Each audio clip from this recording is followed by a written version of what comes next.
স্পেনের অর্থনৈতিক পতনের সময়কাল বলা হয় 2008 সাল। 2008 সালে স্পেন এতটাই অর্থনৈতিক পতনে চলে যায় যে বিশ্বব্যাপী তাদের এই অর্থনৈতিক পতনকে মহামারী হিসেবে বলা হয়। এবং এই অর্থনৈতিক পতনটা কেমন ছিল? দেশে 20 লাখের বেশি মানুষ চাকরি হারায়, যার ফলে দেশে বেকারত্বের সংখ্যা পৌঁছিয়ে যায় 25%। এটা কিন্তু সাধারণ পাবলিক। যারা তরুণ ছিল তাদের বেকারত্বের হার এর থেকেও ভয়াবহ, তাদের বেকারত্বের হার হচ্ছে 50%। আপনি নিজেই চিন্তা করতে পারেন একটা দেশে তরুণদের ভিতরে বেকারত্বের হার 50%।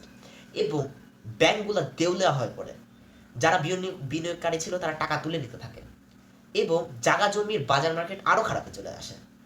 এক মানে একটা জায়গা বা একটা জমির দাম যদি চিন্তা করেন আপনি 1 কোটি টাকা, সেখান থেকে 30 থেকে 40% দামের হার কমে আসে যে কোনো জমির যে কোনো জায়গার ক্ষেত্রে স্পেনে। তাহলে একটা বাড়ির দাম 1 কোটি টাকা হলে সেখানে তাকে 60 লাখ থেকে 70 লাখ টাকা তাকে বিক্রি করতে হতো। এবং এই হারটা ছোট মনে হলেও কম স্থান বা কম জমির ক্ষেত্রে কিন্তু এটা অনেক একটা বড় অ্যামাউন্ট।